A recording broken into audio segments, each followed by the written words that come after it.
Hoje um dia diferente, um dia especial, nós estamos num clima de Dia dos Pais hoje. Nós vamos estar então abordando aqui um tema que fala a respeito da paternidade, né? Então pode colocar aí para nós aí dos desafios de ser pai. Vamos estar falando sobre essa missão, esse desafio que é a função paterna, desempenharmos esse papel, exercermos essa função no mundo em que nós estamos vivendo hoje. Com certeza é um grande desafio e essa tarefa nos impõe realmente muitos desafios. E ser pai é um desafio. Você que é pai, você sabe disso. Você que vai ser pai, saiba disso. Né? Se prepare para esse tempo da sua vida. Você que ainda não é pai, mas um dia será, um dia já está se preparando para isso. Então, as crianças podem sair de 0 a 15 anos, já estão liberadas, tá? Nós estávamos segurando as crianças aí para a apresentação. Então, feita a apresentação agora do Ministério Infantil, que estava maravilhosa, aí a apresentação muito linda. As crianças podem retornar então aí para o seu culto. Então, nós vamos estar falando um pouquinho sobre esse tema da paternidade. Amém? Eu gostaria de começar orando com os irmãos, então vamos fechar os nossos olhos, vamos orar pedindo que Deus nos conduza nesse momento. Senhor, nós somos gratos ao Senhor pela oportunidade de estarmos juntos aqui como igreja, Senhor, nesta noite, para te cultuar, para te adorar, Senhor, para buscarmos juntos a tua face, Senhor. Que o Senhor continue se revelando a nós nessa noite, Deus, que o Senhor continue falando aos nossos corações, trabalhando nos nossos corações, Deus, e que nós possamos realmente, Deus, sairmos daqui transformados, Senhor, sairmos desse lugar nos sentindo mais perto de ti, Senhor, nos sentindo cada vez mais, ó Deus, próximos do Senhor, Deus, que o Senhor continue falando, ministrando a cada coração aqui neste lugar, Senhor, e que o Senhor venha nos falar agora através da tua palavra, Senhor, que o Senhor venha falar ao nosso coração e que o Senhor venha nos dar entendimento, Senhor, a respeito de tudo aquilo que vai ser falado aqui, Senhor, e que seja o teu Espírito Santo aqui neste momento, Senhor, tratando com cada um de nós aqui hoje, Senhor, no que diz respeito a esse tema da paternidade, Senhor. É o que eu te peço e assim eu oro em nome de Jesus, Senhor. Amém. Amém. Bom, primeiramente, eu gostaria de propor aqui uma reflexão para nós essa noite. Que tempos são esses que nós estamos vivendo hoje? Essa fase, esse momento da história. Estive falando isso hoje pela manhã no nosso culto de casais aqui na igreja, e eu gostaria de me ater a esse tema hoje aqui com vocês e ampliar um pouquinho mais essa mensagem, que foi a mensagem que eu estive compartilhando nesta manhã no nosso encontro de casais aqui da igreja. Falando um pouquinho a respeito da paternidade. Essa palavra é uma palavra que está um pouco mais direcionada, naturalmente, né, para os pais, mas era uma palavra também que ela está endereçada a todos nós. E de alguma maneira entendemos e vivenciamos a paternidade, se não no sentido literal da palavra do que significa ser pai.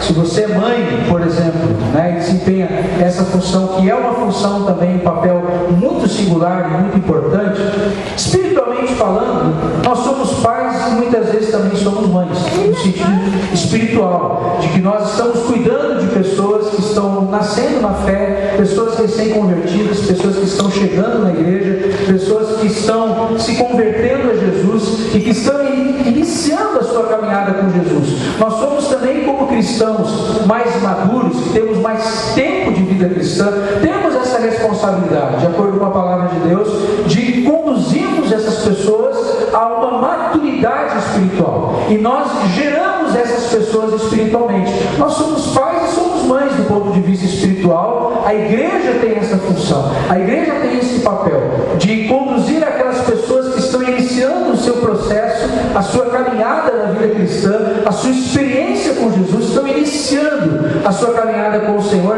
venham a ser alimentadas, como um bebê é alimentado, cuidado, ele recebe estímulos também, para que ele possa se desenvolver e se tornar um adulto saudável. Então, essa é a nossa função como igreja também, que cada pessoa que chega aqui não se sinta órfão, não se sinta, digamos assim, não venha estar entregue, né, a si mesma, mas que ela venha a ser cuidada, venha a ser amada, e que ela encontre aqui uma igreja que venha acolher, que venha cuidar e venha acompanhar ela nos seus passos de fé. Então, essa é a nossa função. Nós precisamos desempenhar esse papel do ponto de vista espiritual. Mas nós que somos pais e temos diante de nós esse grande desafio, será que ser pai hoje significa a mesma coisa que ser pai uma década atrás? Uma década atrás já era um outro tempo. Nós estávamos vivendo uma outra situação, uma outra realidade, um outro contexto. Então, será que ser pai, alguns anos atrás, décadas atrás, é a mesma coisa que ser pai nos dias de hoje? Será que os desafios continuam sendo os mesmos? Sim e não.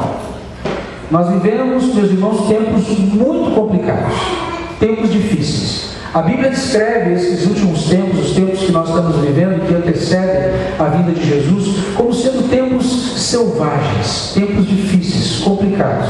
E cada dia que passa nós estamos percebendo isso.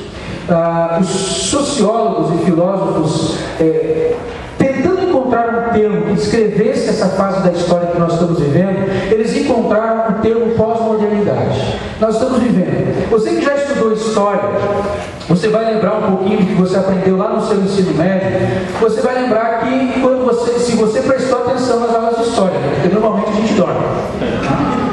Normalmente a aula de história é aquela aula assim que a gente começa a dar uma canseira, a gente começa a dormir, né? Então a gente acaba não retendo muita coisa que a gente ouve. Mas a nossa história, quando a gente começa a estudar, né, acerca da história, a gente lembra que existem muitas etapas, muitas fases da história. Nós temos uma linha traçada no tempo, uma linha cronológica que nos situa. E nós precisamos tentar entender como que nós nos situamos na história e nesse momento, nessa fase da história que nós estamos vivendo hoje. Nós já vivemos lá atrás um período chamado de Idade Média, nós não vivemos mais na Idade Média. Ser pai naquela época, com certeza, é muito diferente do que significa ser pai nos dias de hoje, mas nós já passamos essa época, que era chamada, essa fase da história que era chamada de Idade Média. Nós passamos pela Idade Média, passamos pelo Renascentismo, nós passamos pelo Iluminismo. O pastor Mateus falou um pouquinho aqui domingo passado também sobre a Revolução Industrial, que foi um período da história também, onde se mexeu um pouco na estrutura familiar, porque as pessoas começaram a trabalhar, as mulheres começaram a se tornar mais independentes a partir dessa época, desse período da Revolução Industrial. Nós passamos o Iluminismo, nós passamos a modernidade e nós estamos agora na chamada era da pós-modernidade. E existem algumas características da pós-modernidade. Já existem alguns sociólogos, um escritor muito conhecido polonês, Bauman, que escreve muitos livros e usa muito a expressão modernidade líquida. Não sei se você já ouviu essa expressão, liquidez. Nós estamos num processo de liquidificação, onde não há mais estrutura. O tempo que nós vivemos é um tempo líquido, onde os relacionamentos são líquidos e eles se constroem e se desconstroem com uma rapidez, com uma facilidade incrível. Você faz amizades, você desfaz, nada é feito para durar. Nós vivemos na época líquida, na modernidade líquida. Já é uma expressão que tem sido usada para descrever esse período que vem após a pós-modernidade. Então nós estamos vivendo um tempo muito complexo, difícil de nós compreendermos o tempo e o momento da história que nós estamos vivendo hoje, meus irmãos. Mas é um tempo que a gente percebe, um tempo muito complicado, onde os valores estão sendo relativizados, aquilo que era absoluto, hoje já não é mais, já está sendo questionado hoje, o conceito de família está sendo questionado, o que é ser mãe, o que é ser pai. Você olha para dentro de muitos lares e você não tem mais isso, essa visão clara, você não tem uma clareza em relação aos papéis, quem é quem dentro da família, quem faz o que dentro da família. Isso não está mais claro hoje em dia, em muitos lares hoje. Você olha para muitos lares e você não percebe isso. Quem faz o papel do pai, quem faz o papel da mãe, quem é o filho, a coisa está muito confusa, muito confusa. E isso é um retrato dos dias que nós estamos vivendo. E cada vez mais tem se tornado desafiador a missão e a função de sermos pais. A função paterna hoje tem se tornado um conceito que tem se tornado cada vez mais ultrapassado nos dias de hoje. Se fala muito num conceito de família liberal. Uma família onde cada um faz o que quer, pensa como quer, toma decisões de forma unilateral. Conceito liberal de família. Não tem regras, não tem normas, há uma confusão. E nós, como igreja, estamos situados no meio de tudo isso. Nós estamos situados no meio dessa bagunça, dessa confusão. E isso muitas vezes vai impactar. Essas ideias que são pregadas lá fora vão muitas vezes mudando a nossa visão. Vão mudando a nossa visão. A nossa forma de ver as coisas, de enxergar as coisas, de entender os papéis. O que significa de fato ser pai? O que significa ser pai? Algumas pesquisas que estão sendo feitas hoje também comprovam isso. E conseguem perceber e identificar que alguns fatos históricos colaboraram para o declínio da figura paterna. Muitas coisas que acontecem, estão acontecendo no nosso mundo hoje, estão afetando diretamente as famílias. E está abalando e fragilizando a figura do pai. A imagem do pai. A imagem do pai sempre foi uma imagem muito forte. Muito forte. A figura paterna sempre foi uma figura muito forte dentro do lar e das famílias. Hoje, essa figura está sendo atacada, está sendo ameaçada, está sendo fragilizada. Então, hoje há uma falta de pai no tempo em que nós vivemos. O apóstolo Paulo já profetizou isso lá no Novo Testamento. Se tratando da igreja, escrevendo, ele diz, o apóstolo Paulo: há entre vocês muitos tutores, mas poucos pais. A falta de pai no tempo que nós vivemos. Um outro dado, pode passar mais para frente, a falta de pai hoje é a tendência demográfica mais prejudicial dessa geração. Veja só o impacto dessa declaração aqui, meus irmãos, o impacto disso para nós hoje. A falta de pai, a ausência da figura paterna hoje é a tendência demográfica mais prejudicial do nosso tempo e da nossa geração. Pode passar aí, próximo slide. 40% das crianças brasileiras hoje dormem em uma casa na qual seus pais não moram. 40% das crianças brasileiras, veja só esse dado, como esse dado é alarmante, é preocupante. 40% das crianças hoje estão vivendo dentro de lares aonde os seus pais não moram. Os seus pais vêm e são visitantes dentro da sua própria casa. Os pais acabam passando mais tempo fora de casa, envolvido com outras coisas, do que dentro de casa, vivendo a vida comum do lar. Vivendo e convivendo com os seus filhos, com a sua família. Isso é uma realidade, é um dado que nós temos hoje. 40% das crianças são órfãos de pais que estão vivos. Crianças, adolescentes que são órfãos de pais vivos. Seus pais estão vivos, mas estão ausentes. E há uma desmoralização e desconstrução da figura paterna muito grande nos dias que nós estamos vivendo hoje. Se nós olharmos hoje para o aumento da violência, da criminalidade no nosso país, nós vamos perceber que a maioria dos crimes cometidos hoje, uma grande parte desses crimes, são cometidos por menores. Pessoas que não chegaram ainda, crianças, adolescentes que não chegaram ainda à fase adulta. E que já estão entrando para a vida do crime, já estão se tornando criminosos, já estão matando pessoas, tirando a vida de pessoas, com a maior frieza do mundo. E aí a gente vê o mundo caminhando para esse colapso social. O aumento da criminalidade, da violência, cada vez mais cedo as crianças estão ingressando na marginalidade, na criminalidade, nos vícios. A vida sexual também, que era para ser despertada na fase mais adulta da vida, na fase mais futura da vida, hoje cada vez mais cedo nós vemos crianças e adolescentes sendo iniciados na vida sexual. E aí muitas vezes a nossa tendência como igreja é culparmos o Estado. O problema está com o Estado, o problema está com os políticos, está com o governo. Mas, meus irmãos, tudo começa dentro do nosso lar. Tudo começa dentro de casa. A maioria dos presidiários, se você perguntar, se você olhar para a família deles, eles não tiveram uma figura paterna forte. Não tinha uma figura paterna forte. E tudo isso que está acontecendo na nossa sociedade hoje é reflexo disso. A desconstrução da figura paterna. Meus irmãos, eu gostaria de hoje pensar com vocês nisso, no valor, na importância da figura paterna para os nossos dias. Se nós resgatarmos a essência do que significa a paternidade, a essência, o significado do que isso representa para nós hoje, dentro dos nossos lares, das nossas casas, se nós resgatarmos isso, isso vai impactar diretamente as famílias. Nós vamos ter famílias saudáveis e nós vamos ter também uma sociedade saudável, se nós trabalharmos mais na construção de uma figura paterna que seja uma figura bíblica, que esteja alinhada com os princípios da palavra de Deus.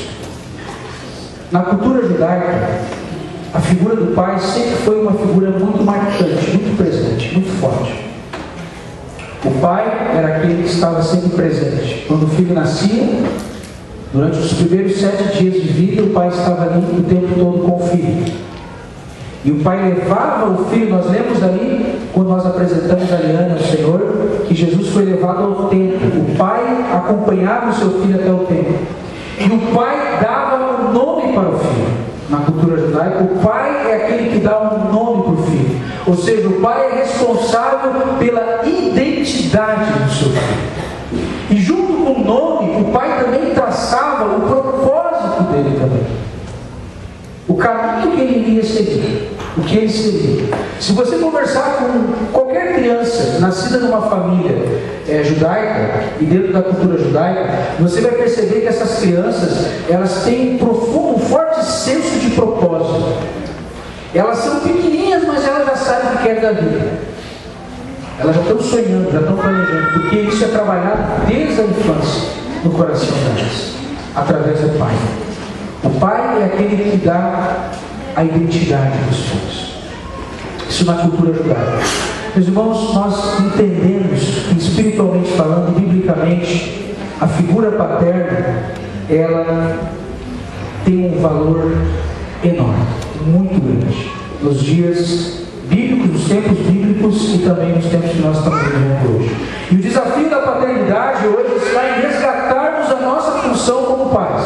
Eu queria olhar com vocês hoje, biblicamente, aqui algumas funções que cada pai deve exercer. Nós temos que nos comprometer com isso, em resgatar o verdadeiro sentido da paternidade. E vamos lá, a primeira função que eu gostaria de olhar com vocês aqui é o pai como sendo um instrutor. Então, o pai, ele é aquele que instrui. Provérbios capítulo 22, versículo 5, abra sua Bíblia comigo aí. Você que está com a sua Bíblia, o texto também está projetado aqui para aqueles que querem acompanhar aqui pelo Data Show. Provérbios capítulo 22, versículo 5. Provérbios capítulo 22, versículo 5 diz assim: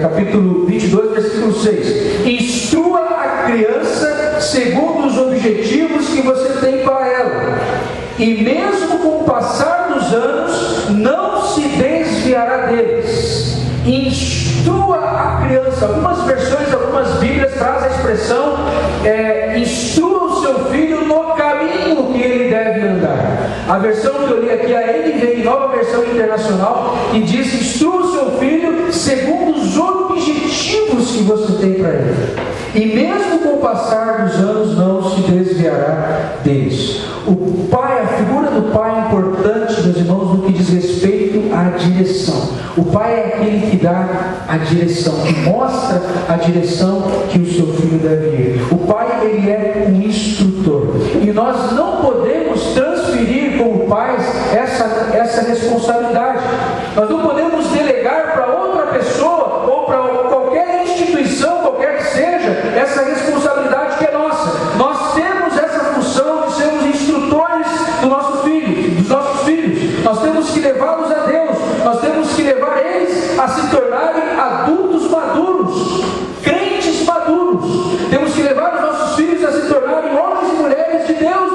sociedade, nesse mundo que nós vivemos. Adultos responsáveis.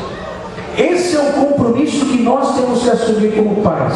O pai, ele faz isso através de muita conversa, dando conselhos, falando, ensinando, levando o seu filho a querer conhecer a palavra de Deus, a se familiarizar com a palavra de Deus, levando os seus filhos também a olharem para o seu exemplo. O pai também é um modelo, é um referencial, e muito mais do que sermões.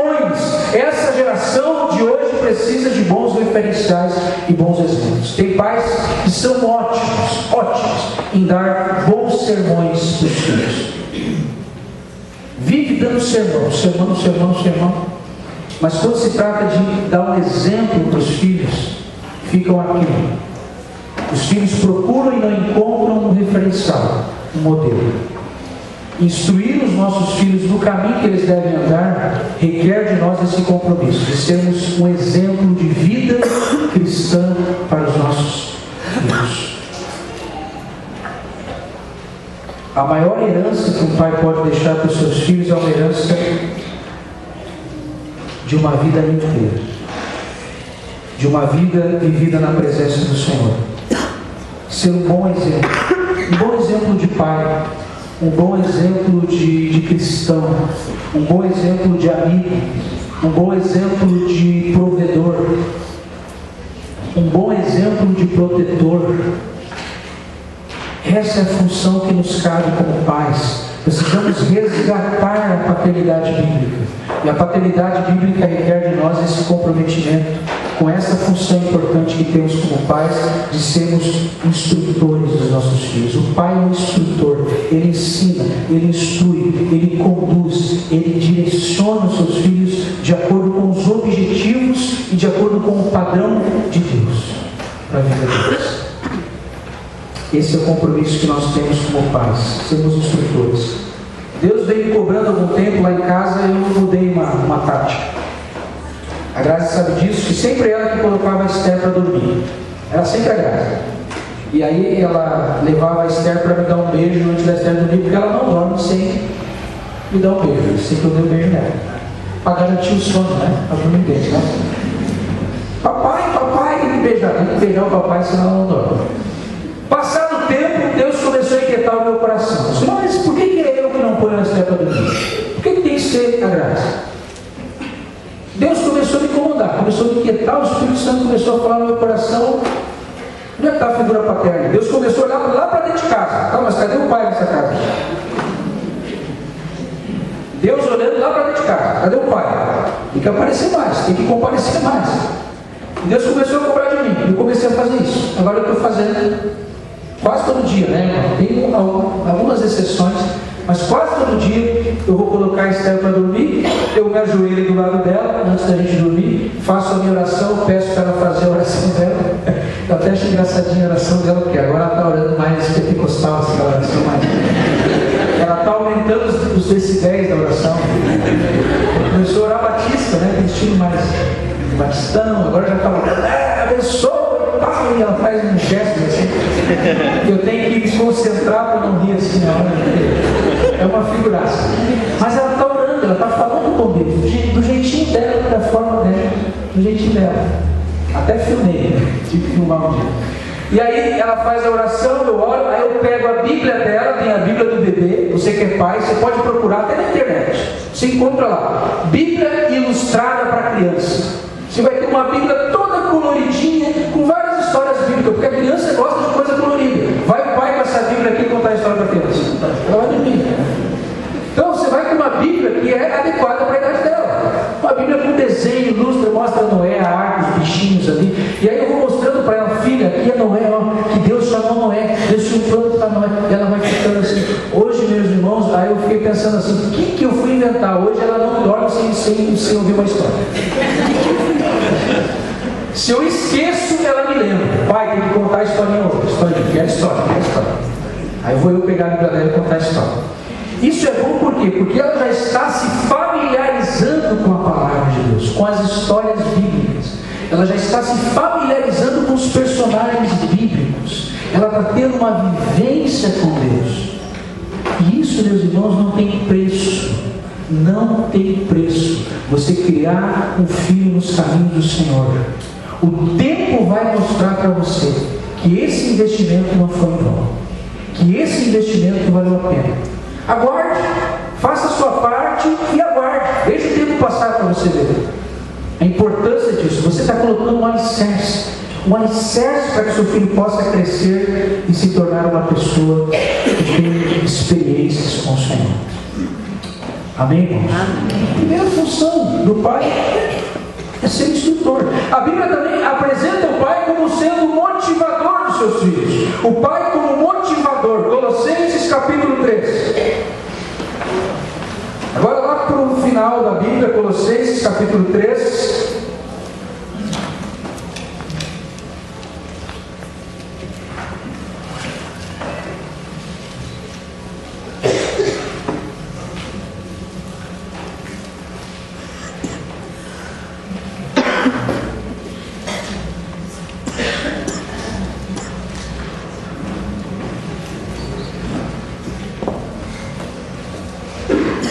Versículo 21, Colossenses capítulo 3, versículo 21. Pais, não irritem seus filhos, para que eles não desanimem.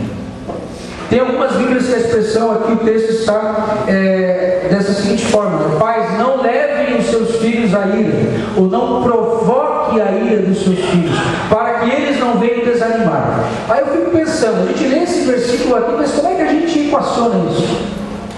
Como é que a gente relaciona a questão de não levar o filho à ira com não desanimar os filhos? Qual é a ligação que há aqui entre essas duas coisas? Qual é a ligação? Por que isso está relacionado? Pais, não irritem seus filhos, tá, tudo bem, vírgula, para que eles não desanimem. Como assim? Às vezes a gente vai lendo o texto, a gente não para um pouco para pensar, para refletir no que o texto quer falar. Porque aquele pai que muitas vezes ele vai só criticando o seu filho, só falando mal do seu filho, levando o seu filho, criando e gerando no coração do seu filho uma revolta, vai fazendo com que esse filho cresça revoltado com ele, e esse filho vai se tornando cada vez mais desencorajado, ele vai desanimando. O pai precisa ser um grande incentivador e encorajador dos seus filhos. Muitas vezes os pais acabam provocando a ira dos seus filhos e levam eles a desanimarem, porque os pais muitas vezes têm a tendência de só criticar o que os seus filhos fazem. Os pais se tornam mais críticos dos filhos do que incentivadores e motivadores dos seus filhos. Você que trabalha numa empresa, eu dei esse exemplo hoje de manhã, vou dar aqui novamente. Não tem coisa que desmotive mais um quadro de funcionários de uma empresa do que ter um patrão que só sabe criticar. Você já trabalhou numa empresa com um patrão que só fala mal do que você faz? Tudo que você faz ele fala mal, ele critica. Parece que você nunca acerta, você nunca faz nada certo. Ele está sempre no seu pé, sempre criticando. O que vai acontecer com esse funcionário? Ele não vai produzir. Ele não vai render como funcionário. Agora, se de vez em quando esse patrão chega lá, dá uma conversada com ele, como a gente diz hoje, né? Dá uma trabalhada na autoestima dele, leva um copinho d'água para ele, dá um tapinha nas costas dele, faz um elogio para ele. No final do mês, esse funcionário não vai querer matar o patrão, ele não vai querer enforcar o patrão.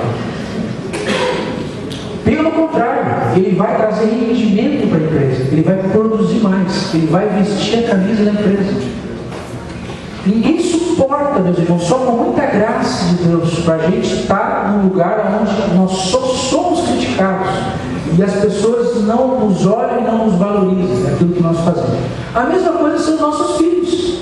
Muitas vezes você é mais patrão dentro de casa do que pai, porque a tendência às vezes de alguns pais parece que só vê os defeitos dos filhos. O filho tira 10 na escola, fez mais que a tua obrigação.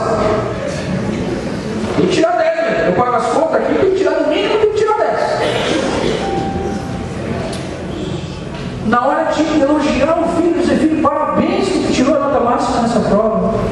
O filho faz uma coisa, está fazendo a tua obrigação. Eu faço tudo, eu trabalho para isso mesmo. Então, eu sei que que muitas vezes não incentivaram. Isso vai desanimando. Isso vai gerando no coração da criança uma revolta no coração. Então os pais precisam ser os maiores apoiadores dos seus filhos. Tem muitos pais que torcem para aquele time do coração, veste a camisa do time, seja o Inter, o Grêmio, torce para o time e tal, mas quando chega na hora de torcer pelo filho, ele não torce. Você tem que celebrar as conquistas dos seus filhos. Celebre as conquistas deles. Quando eles acertam, você tem que celebrar, você tem que fazer festa. Quando o seu filho acerta, quando ele faz a coisa certa, quando ele anda no caminho certo, celebre isso. Celebre isso. Quando o seu filho está se preparando para um concurso também, ele está estudando, e ele está varando a madrugada dentro estudando, vai lá, leva um copo de café preto para ele, dizer, meu filho, fica lá com ele. Experimenta ficar um dia acordado com seu filho lá. Seu filho está lá se preparando, trabalhando, ele está lá ralando para passar naquela prova lá, ele precisa de um pai que esteja ali do lado, apoiando, orando pelo filho, você vai se dar bem nessa prova. E se você não passar, você vai na próxima e você vai passar. Então, o pai precisa ser um motivador. O pai que provoca a ira do filho acaba tendo dentro do seu lar filhos que acabam desanimando. Eles não têm ânimo para nada, eles vão perdendo prazer nas coisas, prazer de viver. Aí você vê filhos, crianças com depressão, adolescentes, porque não recebem em casa o apoio que precisam, o apoio dos seus pais. Então, se o seu filho acertou alguma coisa, ele fez alguma coisa certa, alguma coisa boa, louve isso, louve isso. Meu filho, parabéns, você conseguiu, é isso mesmo.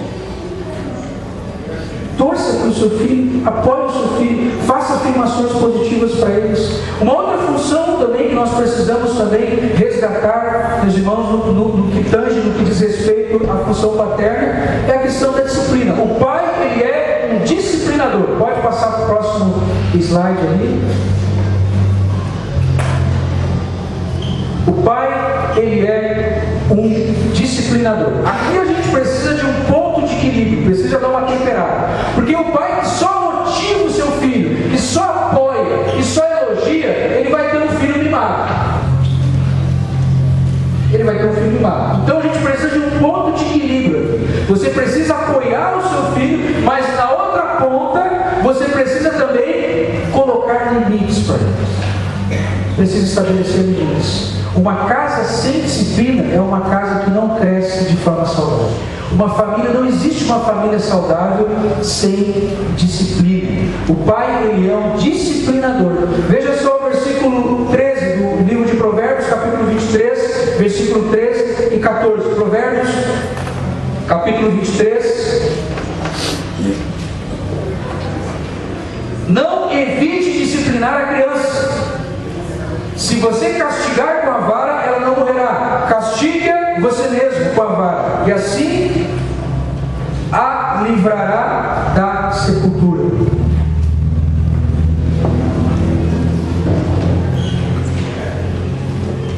Meus irmãos, como é sério isso? A disciplina vai livrar a alma da criança da sepultura. Essa palavra sepultura aqui, ela vem de uma tradução de uma palavra hebraica que em alguns textos, algumas bíblias aparecem, principalmente no livro de Salmos, a palavra Seol, ou abismo. No Novo Testamento aparece como Geena, se referindo sempre, são termos sinônimos que estão sempre se referindo, termos intercambiáveis, que estão sempre se referindo ao inferno. O pai que disciplina o seu filho está, de alguma forma, prevenindo e evitando que ele vá para o inferno, que ele se afaste de Deus. Então, a disciplina, meus irmãos, é importante. E atualmente a sociedade não prega isso. A sociedade que nós vivemos hoje prega que os pais têm que dialogar mais com os filhos. Tudo é a base sempre do diálogo. Tem muitos discursos por aí, principalmente de alguns psicólogos. Não estou aqui falando mal, dessa classe. Pelo contrário, nós temos aqui na igreja a Rô, que é psicóloga, nós temos que se formou em psicologia, e nós entendemos que é uma ferramenta muito boa, muito importante. Entendemos que é uma ferramenta que pode ser bem utilizada na igreja para o reino de Deus.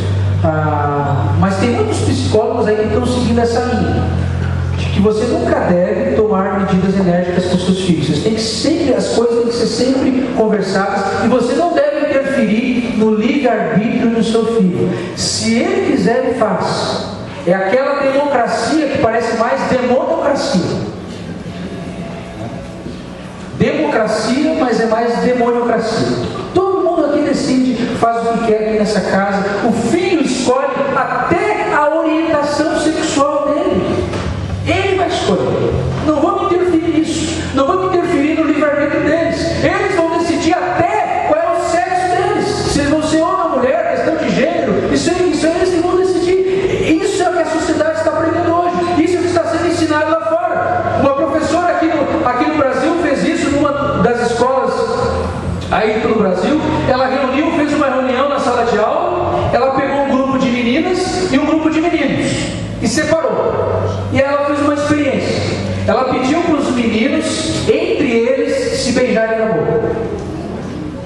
E pediu para as meninas fazerem a mesma coisa, se beijarem na boca. E depois pediu para eles se beijarem, os que eram do sexo oposto, menino com meninas, e as meninas com os meninos se beijarem. Depois ela fez uma experiência. Ela diz assim: como é que você se sentiu? Como é que você se sentiu? Como é que foi para vocês essa experiência? Meus irmãos, nós estamos vivendo isso, esse momento. Aonde na escola, onde era para ser ensinado matemática, geografia, ciência, história, está se ensinando esse tipo de coisa. Tem até uma campanha que está sendo feita aí por uma frente evangélica que eu acho muito interessante, que diz que escola ensina, os pais, a família educa. Escola ensina, a família educa. A educação vem de berço. Educação vem de casa. Então, lá na escola que era para estar sendo ensinado matéria, está sendo colocado para os alunos esse tipo de coisa. O mundo está pregando isso. O mundo está pregando esse tipo de coisa. A nossa sociedade hoje tem pregado essa liberdade. E tudo em nome de uma liberdade, uma pseudo-liberdade. Pseudo-liberdade. Porque dentro de uma casa precisa existir sim limites, precisa existir regras, precisa existir disciplina, para que essas crianças, para que os nossos filhos venham crescer com um senso de justiça. Esse senso de justiça que você tem hoje, que você olha para uma situação errada e você diz: não, peraí, essa pessoa tem que pagar pelo que fez, ela agiu errado, ela tem que ser punida. Esse senso de justiça que nós temos hoje se deve à disciplina que nós recebemos na infância, quando morávamos com nossos pais. Você sabia disso? Que o senso de justiça que nós temos hoje está relacionado, intimamente relacionado com a disciplina que nós recebemos dos nossos pais. É por isso que você olha para uma situação hoje e você diz: isso não deveria ser tratado assim, essa pessoa está errada, ela tem que ser punida, tem que haver justiça nessa situação. Isso se deve ao tempo que nós vivemos com os nossos pais. Se deve a essa palavrinha, disciplina. Quando há disciplina, os filhos crescem com esse senso de justiça, sabendo o que é certo e o que é errado.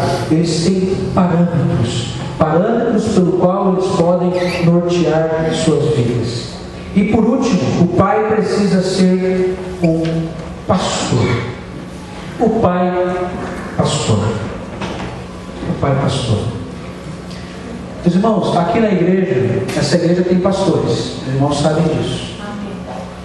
Amém? Eu ouvi um amém. Amém? Porque não existe igreja sem pastor. Existe rebanho sem pastor? Não, né? Biblicamente falando, todo rebanho precisa de um pastor. Não precisa? Precisa. A figura do pastor é importante. O pastor é o norte, é o referencial. É o que dá a direção, né? É o que tem um cajado na mão, né? Pastor. A função do pastor é importante. O que justifica a existência de um rebanho é um pastor. Porque não existe pastor sem rebanho e não existe rebanho sem pastor. Tem muito pastor aí sem rebanho. A gente vê muitos pastores por aí, seguindo carreira solo, por aí, pregando em tudo que é lugar. Pregando em tudo que é lugar, aí, se titulando pastor, levando carta para pregar nas igrejas. Aí, cadê o rebanho do cara? Não tem rebanho. Prega pelo Brasil todo, pelo mundo todo, diz que é pastor, mas cadê o rebanho? Não tem. É um conferencista. Vive de pregação. Mas não tem um rebanho, que ele cuida, que ele pastoreia, que ele vela, como a Bíblia diz, vela pela alma daqueles que hão de prestar contas. Agora, dentro da sua casa, você que é pai, você lá é o pastor do seu lar. Eu posso ser o pastor da primeira igreja batista de Gravataí, eu e o pastor Mateus, somos os pastores aqui. Mas dentro do seu lar e da sua casa, você, pai, é o pastor.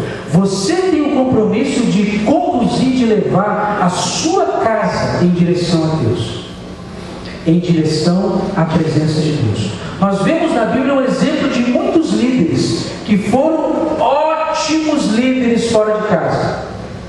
Davi foi um exemplo, foi um ótimo rei, o melhor rei que já existiu na história de Israel foi Davi. Mas vai olhar como ele foi como pai.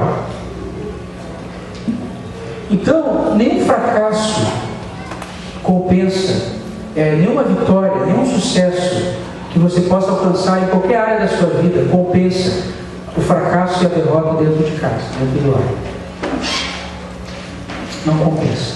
Qualquer coisa, você pode ser um ótimo patrão, você pode ser um ótimo funcionário, você pode ter uma carreira bem sucedida lá fora, mas dentro da sua casa, você não é um bom pastor dentro do seu lar.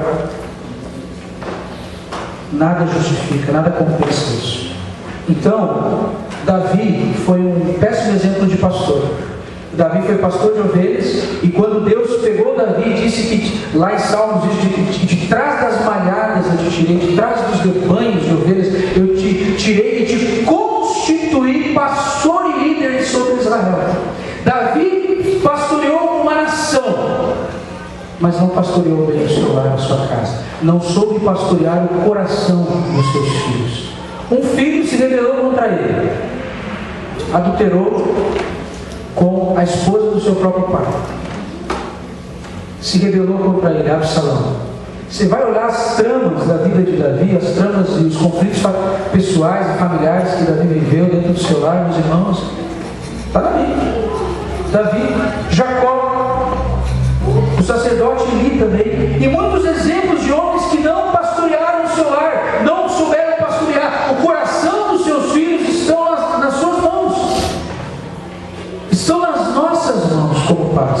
Você precisa ter nas suas mãos o coração dos seus filhos e pastorear o coração deles na direção de Deus, levá-los na direção de Deus, colocar o coração deles na presença de Deus, e não deixar que entre no coração dos seus filhos qualquer sentimento que possa afastá-los do Senhor, qualquer erva daninha que lá no solo do coração deles venha a se proliferar, venha a crescer. O pai tem que estar cuidando o tempo todo para que no coração dos seus filhos, da sua família, não cresça ali nenhum tipo de erva daninha. A erva daninha do rancor, do ressentimento, da amargura. Isso é importante, meus irmãos, colocarmos o coração de cada filho diante de Deus e pedir a bênção do Senhor sobre a vida dos nossos filhos. Porque o pai, ele é o pastor do seu lar. Você tem pastoreado a sua família? Você tem pastoreado os seus filhos? Aqui, eu e o pastor Mateus somos os pastores. Mas você, lá na sua casa, você é o pastor. Você tem o compromisso de pastorear esse rebanho que é a sua família. E de levá-los na direção de Deus. Levá-los na direção do Senhor. A sociedade hoje está cada vez mais atacando, tentando fragilizar a figura paterna. Muitos desenhos, filmes, novelas, seriados estão sendo compartilhados por aí afora hoje. Denigrem a figura paterna. Tem um desenho também, aquele Bart Simpson, né? Até errei o nome dele de manhã, eu falei assim. É o Homer. É o Homer Simpson. Aquele desenho Simpsons, né? Tem um pai ali que é o Homer Simpson.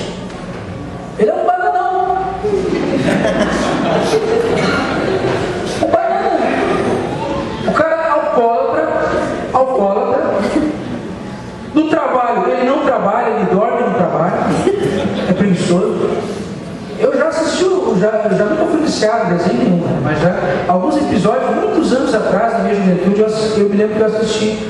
E essa figura que a sociedade tem pregado aí fora. Os Homer Simpsons da vida.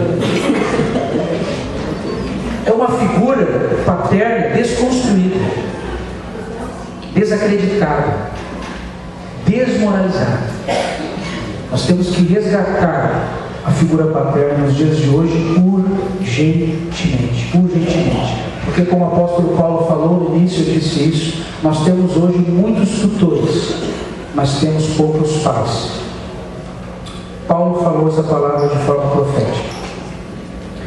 Eu quero concluir aqui, levando você, pai, a tomar algumas atitudes práticas, demonstrando para os seus filhos o amor que você tem por eles, e acima de tudo, o seu amor a Deus. A Deus. Deus em primeiro lugar. Deus em primeiro lugar. Somente com a ajuda de Deus, que é o nosso Pai Celestial, nós vamos conseguir enfrentar todos os desafios da paternidade. E vamos completar a nossa missão como pais.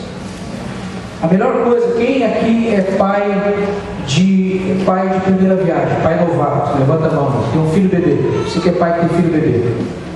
Pode levantar a mão lá, filho bebê. Mais algum? E Deus te dê graça, Deus te capacite.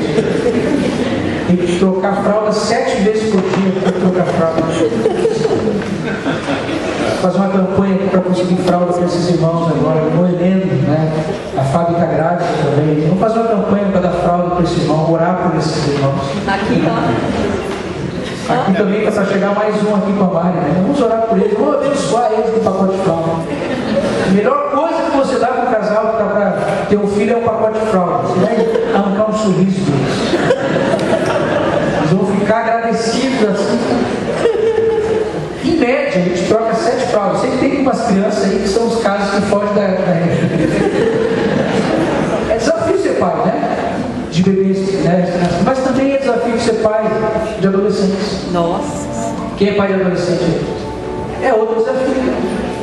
São outros desafios. O adolescente hoje quer uma coisa, amanhã já quer outra. Chega um dia para hoje eu sou crente. Aí amanhã não sei. Crise existencial. Todo dia. Acorda com aquela cara mal-humorada, vai para a mesa com aquela cara fechada, tomar café, tá? Não fala com ninguém.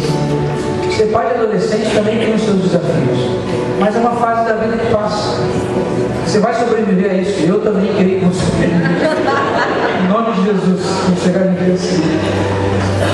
Mas a maior alegria é você ver depois esse filho grande constituindo a sua família e ligando para você de vez em quando.